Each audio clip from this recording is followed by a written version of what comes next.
So let's first pretend here that we're filling up an online form. We have to get our name, which is VJ, my age is 21, gender is male, and if I'm in school or not, that's going to be true. Now let's define our variable called me, and let's set it equal to a pair of brackets. A pair of brackets in Python will indicate that we're about to initialize a dictionary. First, we can get our name, set it equal to VJ, our age, set it equal to 21, our gender is male, and if we're in school or not, we'll set that equal to a boolean that is true. Now, when we go to print our variable me, we can see a output of our keys and values associated with that dictionary. Now we can move on to getting the information contained inside of the dictionary.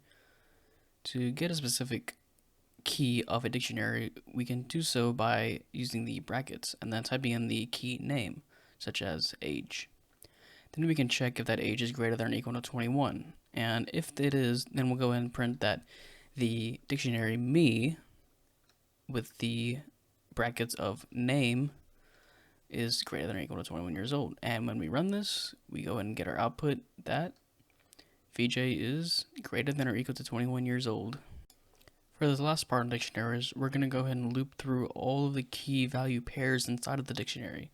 So to do this, we're going to use a method called .items on top of our dictionary, and with that we can get the key and value in each one of those.